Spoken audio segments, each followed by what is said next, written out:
Lo cierto es que en mi estimación, el verdadero resultado fiscal no fue un déficit de 1, sino fue de 2,6. Tuvimos un déficit fiscal real, ajustado por el ciclo y por otras cosas, normalizado, de algo más de 2,5% del producto. No puedo menos que decir que es insólito que en la cresta de la ola estemos en esta situación y no hayamos aprendido del pasado para ahorrar en tiempo de vacas gordas para cuando vengan los tiempos de vacas flacas. Y es insólito que el presupuesto quinquenal haya establecido una meta. Uno se fija metas en la vida, se fija metas en general más ambiciosas, pero la meta es un déficit de casi 1% del producto todos los años. Y en el supuesto de que el mundo va a seguir tan bien como está ahora en los próximos 5 años. Y me alegra enormemente coincidir con Lito sobre lo que decía de la política monetaria. Yo creo, y vengo escribiéndolo hace mucho tiempo, de que la política monetaria contractiva de nuestro Banco Central es tremendamente expansiva. Porque la verdadera tasa de interés real no es la tasa en pesos versus la inflación. En una economía dolarizada al 80%, la verdadera tasa de interés real es el promedio ponderado de esa tasa de interés real convencional, más la tasa de interés en dólares, más devaluación menos inflación. Y como la devaluación también es negativa y se espera que lo sea, es tremendamente negativa. Entonces, en el gráfico vemos que si bien la tasa de interés real que mide el Banco Central y el Fondo Monetario y toda esa gente que cree que sabe, está cerca de cero y la van a subir porque es ligeramente negativa en términos reales. No, en realidad es casi 20% negativa en términos reales. Y cuando suban la tasa en pesos va a ser más negativa todavía. Va a ser más expansivo. Porque quienes ahorran en dólares van a tener incentivos para gastarlos antes que valgan menos. Y quienes tienen ingresos en pesos van a sentirse más ricos todavía porque va a pasar más de lo mismo de lo que viene pasando. En los últimos 5 o 6 años, si antes se podía comprar un auto con 1 año de sueldos, ahora se puede comprar con 4 meses de sueldo. Y si costaba 3 años, ahora cuesta 1 año. Y si un televisor costaba 3 meses, ahora cuesta 1 mes. Y si una heladera costaba 6 meses, ahora cuesta 2 meses de sueldo. Entonces, lo que se genera con esto es un incentivo a una entrada de capitales financieros especulativos de corto plazo, lo mismo que el Frente Amplio hace 20 o 30 años decía capitales golondrina. Otros vendrán que bueno te harán. Y genera un cambio de portafolios. Pero no es permanente, no es transitorio, se soborna la inversión en pesos, no se la seduce, no se la convence para siempre. Es un touch and go con el peso, no es una long-term relationship. Entonces, vamos ahora al último indicador, que son 3 gráficas que quiero. Es lo más importante esto. En la gráfica ustedes tienen la evolución de los precios en dólares en la región, en verde, en la extrarregión, en rojo, y en Uruguay, en azul. Es decir, la primera mitad de la gráfica muestra datos anuales, del año 85 al 2010. Y la segunda mitad muestra datos mensuales desde julio de 2008, cuando empezó el baile hace 3 años. Entonces, de vuelta, la región está en verde, la extrarregión en rojo. ¿Y Uruguay a quién sigue? Uruguay sigue a la región, evidentemente. En el corto plazo somos un estado de la región, una provincia de la región en términos macroeconómicos.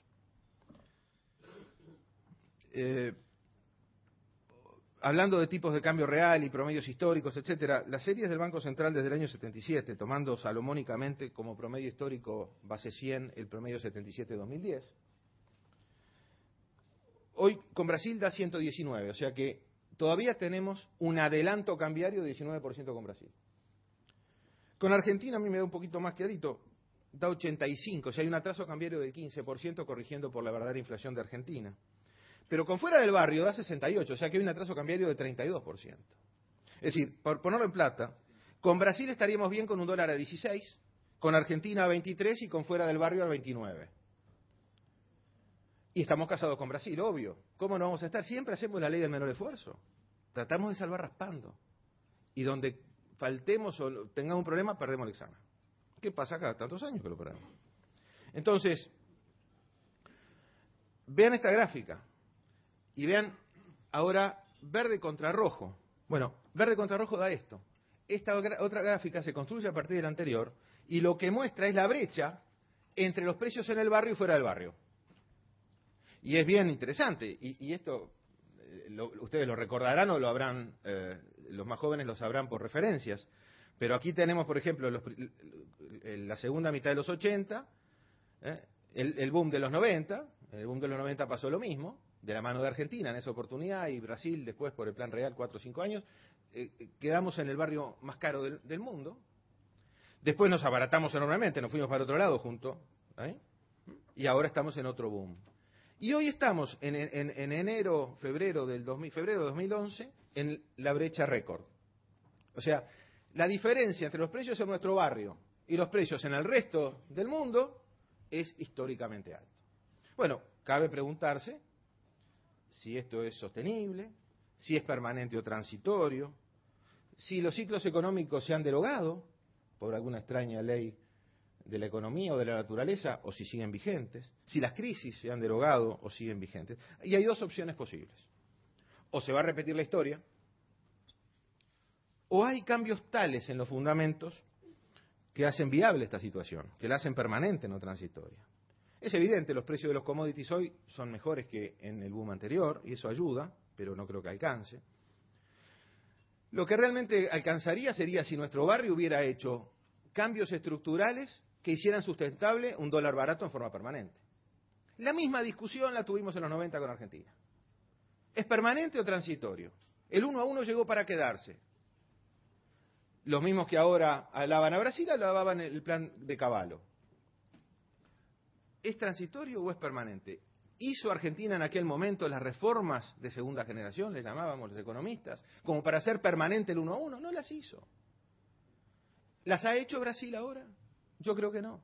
Por supuesto que cambios importantes, ya no es una economía con inflación, es un país donde hay estabilidad política porque se han alternado todos igual que acá y hacen todos más o menos lo mismo. Ya no hay un cuco en la vereda de enfrente tirando piedras al techo del rancho.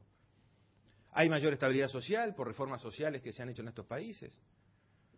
Pero ¿ha habido las reformas tales que aseguren que la productividad de ese país hace sustentable un dólar a 1,65 para siempre? Yo creo que no. Y como bien dice Lito, esta situación de pegarnos al más caro, ¿cómo no nos vamos a pegar a Brasil y Argentina, al Mercosur, como tú decís, si es el barrio más caro del mundo? Pero potencia la Mercosur dependencia de la cual nos habíamos despegado en los últimos años, con lo cual nos hace más vulnerable del barrio y dependientes del barrio nuevamente. ¿Y qué hace Uruguay en todo esto? Porque esta es la región versus la extrarregión. Y bueno, y Uruguay está acá. Ahí está Uruguay. Opa. Vamos a poner de vuelta. Bueno, acá está. ¿Está? Ahí estaba la gráfica anterior y ahora está esta. La línea roja es Uruguay. Obviamente Uruguay sigue al barrio. La misma brecha que tienen nuestros vecinos con extrarregión la tenemos más o menos nosotros.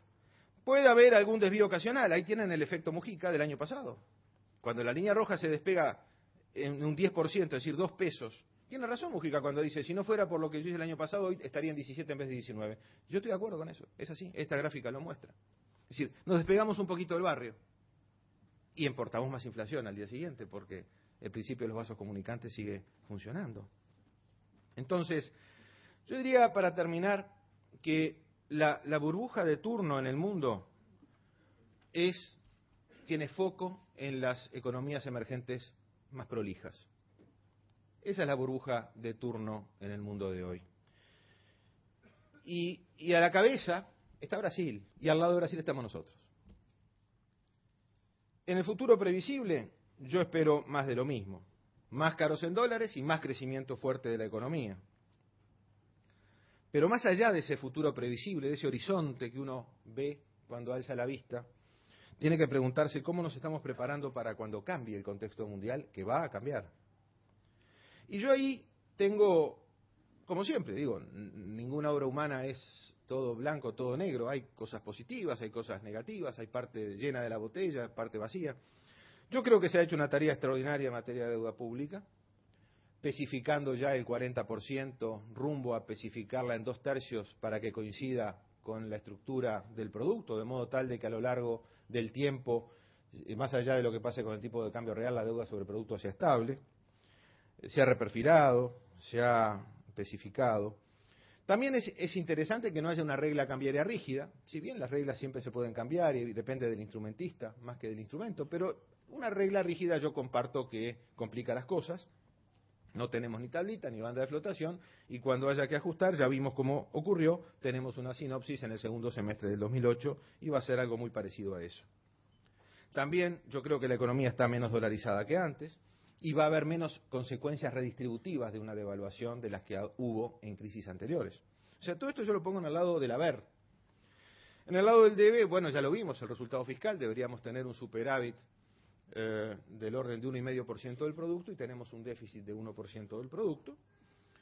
El tipo de cambio real se ha ido muy abajo, en parte por esa política monetaria que realmente es expansiva y no contractiva cuando sube la tasa de interés. Y también hay otra cosa interesante, que no lo he visto muy analizado. Así como en las crisis anteriores llegamos con una regla cambiaria rígida y con una regla laboral flexible, ahora va a ser al revés. Ahora vamos a llegar con una regla laboral muy rígida y con una regla cambiaria flexible. Y ahí se dependerá del expertise de quienes estén negociando en ese momento para ver si se puede salir del paso con mayor o menor desempleo. Estas son cosas propias de la coyuntura, pero uno no puede dejar de decir 2 o 3 cositas sobre temas más estructurales.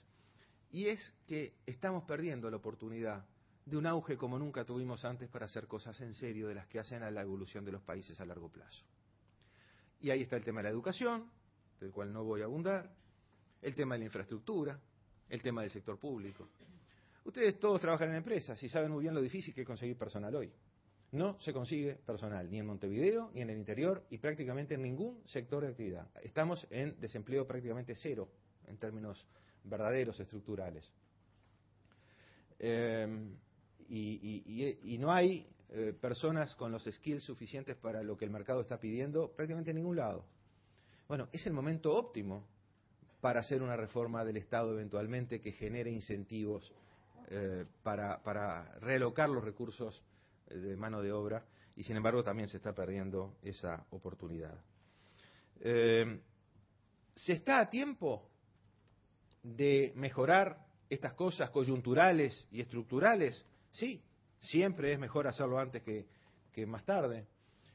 Se puede hacer una regla fiscal, se puede empezar a corregir con una política fiscal más coherente y una monetaria más coherente el tipo de cambio real. Se pueden hacer cosas en el mercado de trabajo en cuanto a cláusulas de contingencia y etcétera, de salvaguardia. La pregunta es, si yo creo que va a ocurrir, creo que no. Creo que lamentablemente no. Estamos viviendo en algún momento nuevamente la crónica de otra muerte anunciada. Muchas gracias.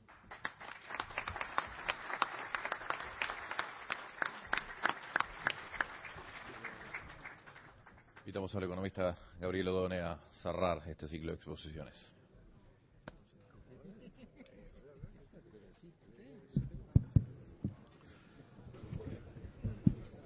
Bueno, buenos días a todos y a todas. Gracias por la invitación a ADM para estar hoy aquí. La ventaja de ser el último es que, además de que la gente está cansada, muchos de los colegas, los 2 colegas que me precedieron, mis amigos Lito y Javier, han dicho muchas cosas que yo tenía planeado decir, así que en aras de respetar su tiempo y el aburrimiento, voy a tratar de replantear algunas de las cosas que tenía previstas en mi presentación, a los efectos de poder aportar algo, no digo algo distinto, pero sí algún enfoque complementario, digamos. El mensaje que yo traigo para la presentación de hoy es este. Uruguay, en el tema central, que es el tema de la inflación, el tema de los precios, para el año 2011, se ha quedado sin espacio para postergar la toma de decisiones. Estamos en un momento crucial, como probablemente estuvimos en 2007-2008, pero en un escenario distinto al de 2007-2008, por lo tanto la lección aprendida precisamente de ese momento es que vamos a tener que ser un poco más imaginativos en la combinación de los usos de los instrumentos. Sin perjuicio de ello, yo quisiera decir dos cosas respecto a algunos comentarios que hicieron Javier y Lito recientemente. Coincido plenamente que Uruguay está viviendo, de hecho los registros estadísticos así lo muestran, el mejor periodo de crecimiento desde los años 40.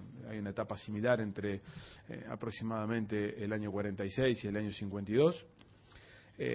Una etapa similar en términos de que los precios internacionales escondían casi todo, incluso una política que se mostró tan ineficaz precisamente 10 años después, cuando el país permaneció estancado durante 10 años. O sea que el primer mensaje es: los escenarios de precios extraordinarios están en condiciones de esconder casi todo, hasta políticas absolutamente desapropiadas para un país tan pequeño como este, como eran las políticas dirigistas de los años 40 y 50 y 60 en el Uruguay.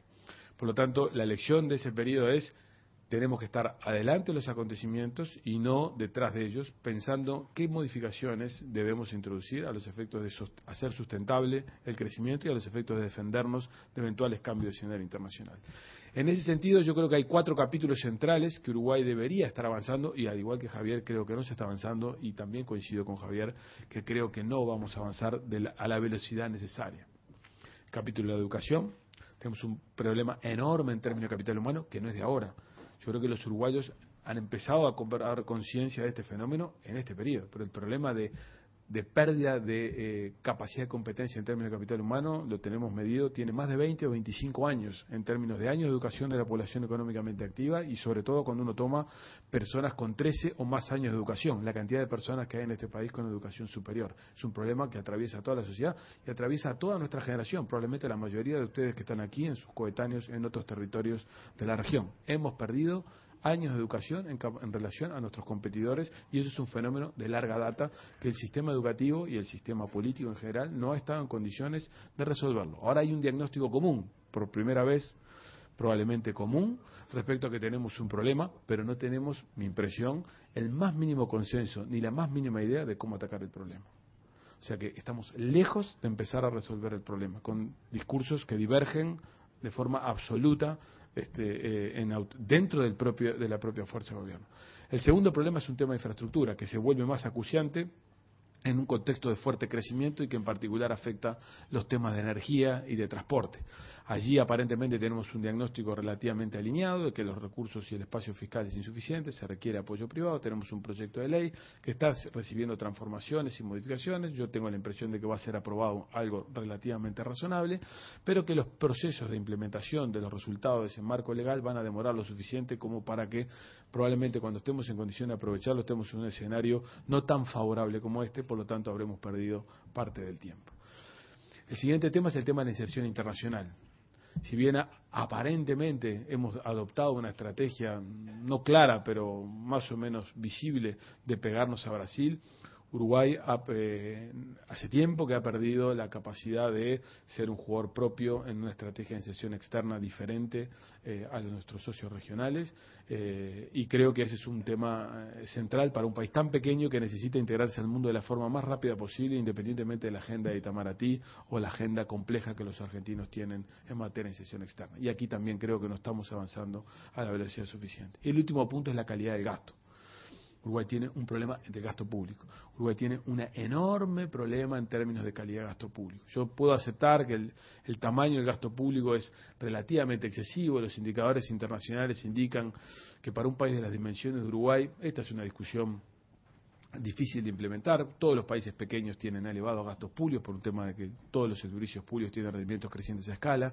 Por lo tanto, 30%, 31% de gasto público puede ser algo excesivo, pero no está en la cantidad de gastos, sino está en la calidad del gasto, en lo que reciben los contribuyentes a cambio de lo que pagan impuestos, que es de muy mala calidad. Y yo tengo la impresión de que la reforma del Estado que se insinúa, al igual que lo que ocurrió en las administraciones anteriores, va por un camino equivocado, tratando de resolver el problema del servicio civil, cuando el problema uruguayo no se ataca de esa manera.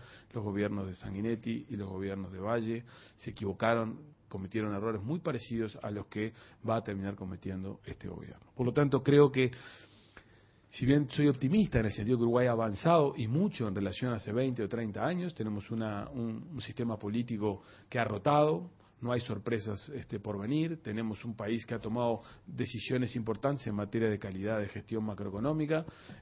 Soy optimista en el sentido que hemos tomado decisiones acertadas como generación o como